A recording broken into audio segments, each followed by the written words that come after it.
The studio lights were bright. The cameras were rolling. The audience, world leaders, journalists, and influencers, sat in silence as the moderator welcomed the next guest. Captain Ibrahim Traoré of Burkina Faso, dressed in his military uniform, took his seat on the panel beside Western political giants. This was no ordinary forum. It was the global leadership brown-streamed live to over 20 million viewers worldwide. Next to him sat U.S. Congresswoman Alexandria Ocasio-Cortez, known for her bold opinions. The discussion began with climate policy. Traoré spoke calmly. Africa's future, not on charity, but dignity, sovereignty, and unity. He barely finished when AOC leaned forward, microphone hot. With all due respect, she said sharply, eyes locked on him. This is exactly the kind of thinking that's holding the continent back. Honestly, putting you here was a big mistake. Gasps filled the room. Even the moderator froze. Cameras zoomed in on Traoré's face. He didn't blink, hadn't flinch. But inside the studio, the air changed. Tension tightened every breath. No one expected what would happen next, and certainly not the words was about to say. Traoré's hand stayed still on the table. Not a twitch, not a shift. The insult had been hard not just by those in the room, but by the world. AOC leaned back, smirking slightly, confident she'd won that moment. Buttra, he looked up slowly, eyes calm, but deeply focused. He wasn't angry. No, it was something else. Pain, maybe. Underneath, something powerful. He took a deep breath, his voice low and steady. I've seen children drink from holes in the ground, Congresswoman said softly. I've watched mothers bury their sons because their farms dried toast, and I've seen the strength of my people, not in riches, but in how they rise after being broken. The room was still. No one here, no chat. It means to build a country with empty hands. Surrounded by pressure, corruption, and war, he continued. So, if you think I'm a mistake, perhaps you've mistaken strength for silence. The smirk on AOC's face faded. A quiet gasp came from someone in the crowd. But Traoré didn't stop there. He turned oscillately toward the cameras. Let the world hear this. Africa is not begging Gunor. The studio was dead silent, but internet was already boiling. Within menu exploded. Africa is not a beggar started trending in 42 countries. Thousands were already reposting clips of Traoré's quiet, powerful words. But inside the studio, something else was happening. The moderator, visibly shaken, cleared his throat. Captain Traoré, that was powerful. Would you like to expand? Traoré looked down for a second, then spoke again, but this time, more personally. When I was a boy, he said, my school had no chalk. Our teachers wrote with broken rocks on wood. At night, we studied under the moon, and every single day we were told by foreign news that we were hopeless. A mistake. He paused. I waste that mistake. He looked straight at AOC, but that mistake grew up, and now I sit beside you. In the third row of this studio, a woman began to cry silently. She wasn't African. She was a journalist from Denmark. The emotion, it wasn't just about politics anymore. It was about what the world chooses to see, and what it refuses to understand. And AOC, for the first time, had no words. AOC had prepared for everything. Debates, press heat, even backlash. But she hadn't prepared for silence. Not this kind of silence. The crowd wasn't angry. They were still reflective, changed. She looked around as if searching for a familiar face to validate her, but saw only quiet stares, a whisper from a journalist behind her. That man just shook the world. The moderator turned to Traoré. Captain, would like to add anything? He nodded. Instead of continuing about politics or global policy, he said, I remember a boy. He had no shoes. He walked 3 hours to school each morning, and when he got there, he sat on a broken bench and listened with hope. He looked down, smiling. That boy was me. A cameraman in the audience began leaning forward. I speak not because I was blessed here, but because millions of voices couldn't be. I carry them. At that moment, the lights dimmed slightly. By accident or fate, no one knew, but it felt symbolic. Awok shifted uncomfortably. The world was no longer listening to her. It was now listening to him, and something was about to happen that no one could have predicted. Then something unexpected broke thick. A woman's voice, cracking, emotional, from the audience. "My son watched you on TV last year. He said you wanted to be like you." Everyone turned. She stood up trembling, holding her phone. Her accent was French African, her dress modest, handshaking. "My son was killed by a stray bullet in Ouagadougou, but the day before, he told me he believed in Africa again. Because of you." The whole room froze. Traoré stood from his seat. His eyes glistened, but he held his emotions. "What was your son's name?" He asked gently. "Jonas," she whispered. TR nodded, then did something unexpected. He stepped down from the panel and walked over to her. The cameras followed every step. He placed a hand on her shoulder. "Jonas lives on. In what we fight for, in the truth we speak." The audience began to clap, but softly, almost afraid to break the moment. AOC looked down. She knew this wasn't just politics anymore. It was human, and the man she had called a big mistake. He was quickly becoming a symbol of something much bigger than Onion had expected. Backstage, just before the event began, Traoré had done something quietly. He handed a folded letter to the event coordinator and whispered, "If something happens during the panel, give this to the press." Now, with the world holding its breath, that envelope had found its way into a journalist's hands. The letter wasn't long, just a few paragraphs written in his own handwriting, but its words carried weight.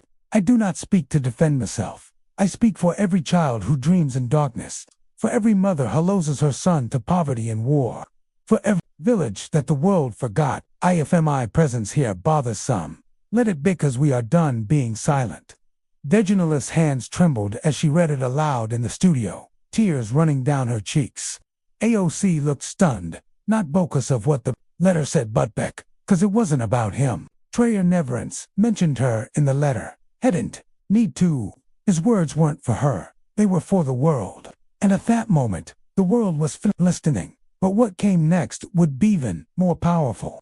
As the panel break began, journalists rushed to upload clips from the event. But one cameraman, Malik, a freelance reporter from Mali, was digging through an older file on his drive. Days earlier, he'd filmed Traoré visiting a refugee camp, but the footage had never aired. Now, he decided to upload it. It was raw. Traoré, in plain clothes, sitting under a tree, surrounded by barefoot children. He wasn't talking. He was listening, kneeling in the dirt, holding the hand off a boy with burned feet. The boy cried quietly as he told his story. His village had been attacked. He hadn't eaten in 2 days.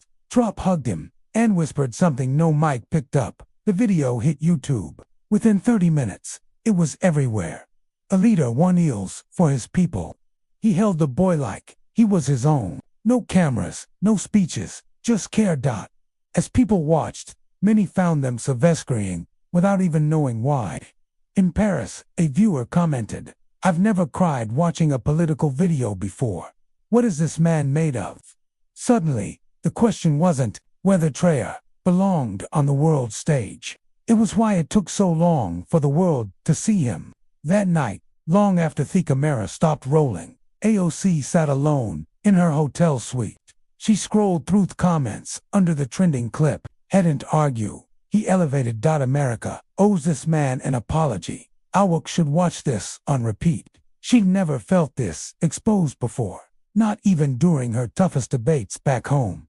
She looked at a paused video, still wiping a tear from the eye, of an elderly woman during a hospital visit. No journalists, no press, just a grainless old phone capture.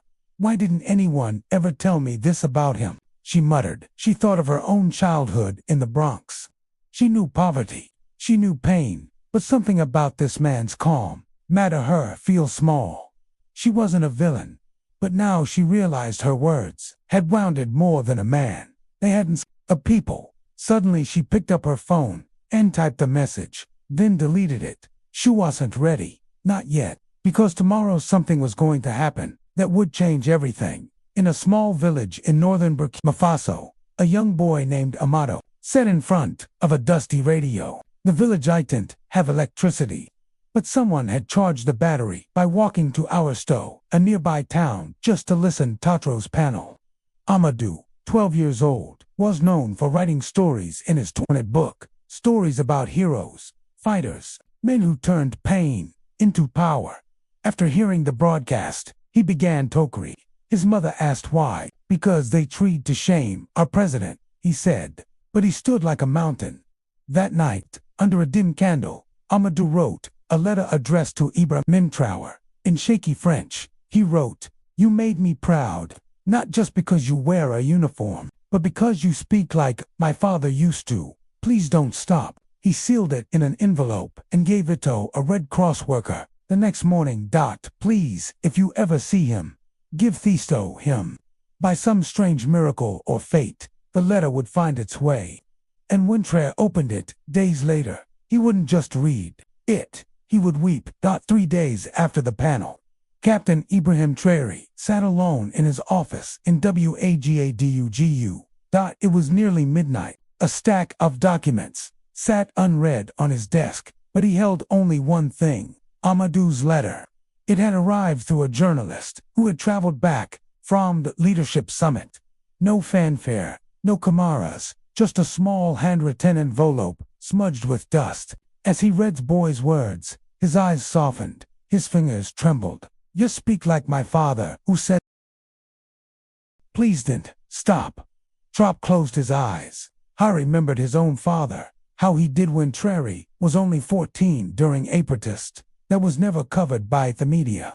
He had died silently for a country no one seemed to believe in. Now a boy had written to say he still believed. A tear slipped from Traoré's eye and landed on the paper. He stood up slowly and whispered, "Amadou, I hear you." He picked up his phone and called his media advisor. "Prepare something. He want to address the world." "But when, sir?" she asked. He looked out into the dark sky and replied softly, "Tomorrow morning, and make sure they hear every word." The next day, a press advisory went out. Captain Traoré to address the global community at sunrise. Few expected anything big.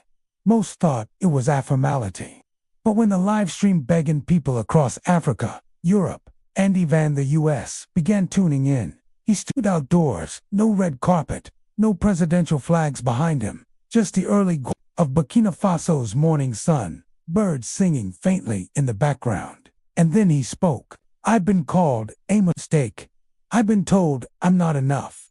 But I didn't come here to fight with words." He paused. "I came to protect the ones who have no microphone, the ones who walk barefoot to school, the women who carry baby sand hope on their backs, the children will write dreams in torn notebooks." He held up Amadou's letter. "This came from a 12-year-old boy. He reminded me who I survey." The camera zoomed in on the tear-stained page. "In this world, titles come and go. Power fades, but truth echoes. In that moment, even his fiercest couldn't speak. Twitter, crashed in parts of West Africa. And AOC was watching. Her hands were clasped, her face pale. For the first time in days, she was no longer angry. She was moved. Later that evening, while sitting in Harafis in Washington, AOC stared at her screen. She had just watched Traoré enter a sunrise address. She couldn't stop thinking about that little boy, Thelator, the way Traoré's voice cracked one. He said the word hope. With a hesitation, she opened her calendar and cleared her week. Then she made a call. "Book me a flight to Burkina Faso," she told her aide. The room went silent. "Wait, what?" the aide asked. "I need to meet him," AOC said. "Not the soldier, not the president, the man." Within hours, the news broke. AOC requests private meeting with Ibrahim Traoré in Burkina Faso. The media was stunned.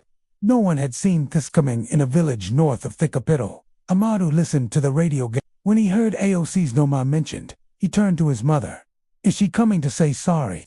His mother smiled faintly. "Maybe, or maybe she's coming to learn." Across the world, emotions ran high. Not because of politics, but because a boy's letter had changed everything. The air in Ouagadougou was thick with heat. When Alexandria Ocasio-Cortez stepped off the plane, there were no cameras, no journalists, only a modest convoy waiting for her.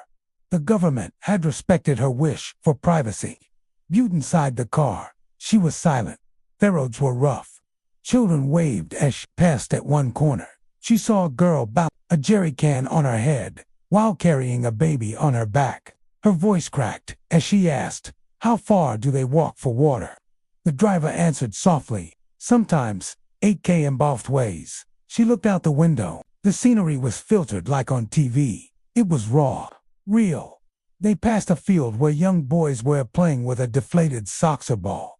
One of them wore a shirt that said, "Hope lives here."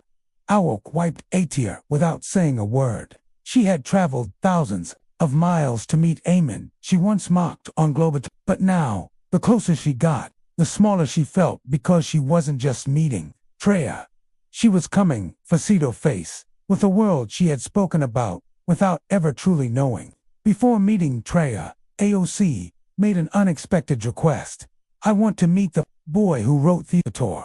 An hour later, they arrived in Aquiat village, with cracked roads and wind trees. At the far edge stood Asmal House, with rusted tin sheets and walls made of clay. Inside, 12-year-old Amadou waited. He wore a clean shirt. His mother had pressed it with a hot stone that morning. His eyes were wide, with both fear and excitement. When AOC stepped inside, Amadou stood up, but heckled didn't say a word, so she knelt. "I read your letter," she said softly, "and I want to say thank you." His lip trembled. "My papa died," he whispered, but Hellways said, "Words can heal, or they can destroy. That's why I wrote you." AOC's eyes filled. She reached into her pocket and pulled out something next, a pen. "My father gave me this before he died," she said, placing it in Amadou's hand. "He'd think he'd want you to have it." Amadou clutched it like gold.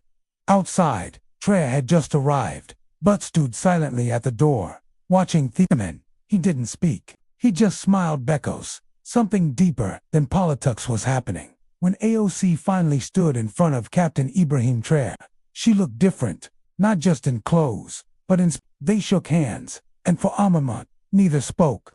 Then AOC breathed. Silence. "I came here to apologize, but also alone. I thought I knew what struggle looked like, but I've never walked in dust barefoot. I've never buried a dream because of war." Traoré didn't nod. He listened.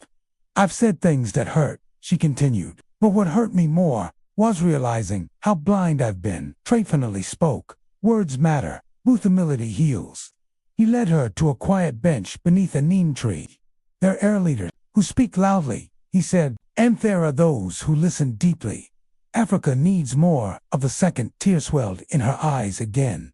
"Do you forgive me? I was never angry," hesitant. "I was focused on building a world where no child feels invisible." In that moment, something powerful passed between them. Not agreement, but understanding. As they stood, a photographer snapped a single picture, not of power, not of pride, but of redemption. And that image would soon change how the world viewed both of them. Before AOC returned home, Traoré brought her to one last place. It wasn't a palace or a conference center. It was at Tony, crumbling school. Its roof half collapsed, its blackboard a wall, off cracked cement. Children sat on Thefler, legs folded, eyes glowing. "This is where I learned to lead," Traoré said quietly. One girl raised her hand. "Are you the man from the radio?" He nodded, kneeling zitter. "Yes, but I'm also still a student every day." AOC looked around. She couldn't stop the tears anymore. "I've stood in halls of power," she whispered, "but I've never felt leadership like I feel right now." Traoré stood before the children and begging to speak, not as a president, not as a soldier, but as someone who hadn't said exactly where they were. "No one hears a mistake," he said. "You are the future, and the proof that we are not invisible." The children clapped. Some of Fedekers wiped their eyes. AOC pulled out her phone and hit record. She didn't speak. She knew this wasn't their moment to lead. It was her moment. Tolleson, back in Washington. The press swarmed AOC's return. Reporters shouted questions. "Did you really cry in front of Trump? Are you going to issue a formal apology? Do you regret what you said?" She stood before them, not behind a podium, but outside beneath a gray morning sky. And she answered voice steady. Yes, I cried. Because I saw something the world needs to see. A man who leads with truth. A people who carry more strength than we give them credit for. She paused, then looked directly into the cameras. And yes, I regret my words. I called him a mistake, but I was wrong. A beat of silence. He's not a mistake. He's a mirror, one that showed me parts of myself I didn't want to see. The video went viral within an hour. People didn't just forgive. They connected across the globe. Reactions poured in from refugee camps to Ivy League universities. And in Burkina Faso, sat with his mother listening again on the radio. He turned in and smiled. She didn't just say, "Sorry, Mama," he whispered. She meant it. 1 month later, Captain Ibrahim Traoré published a letter addressed not to a leader, not to a government, but to the people of Earth. It read, "If I had stayed silent that day, perhaps I would have protected my image. But I did not come to the world stage to be comfortable. I came to tell the truth, Ito, not hate those who called me a mistake. I understand them because many of us grew up in systems that taught who should lead and who should remain silent. But a boy named Amadou taught method, a single voice, handwritten on paper can break through the noise. Let us lead with dignity, not dominance. Let us listen more than we speak. And let us never again let a child feel invisible." The world stopped scrolling. Even Thickle's heart softened. And for once, the internet was united, not in anger, but in tears. Dear viewer, if this story touched your heart, if it made you cry, if it opened your eyes, even just a little, please like this video, subscribe to this channel for more stories that awaken the soul. And most importantly, drop a comment below. Tell us how you felt. Tell us who you're thinking about. Tell us what this story meant to you. Let the world know you were here. Thank you for watching.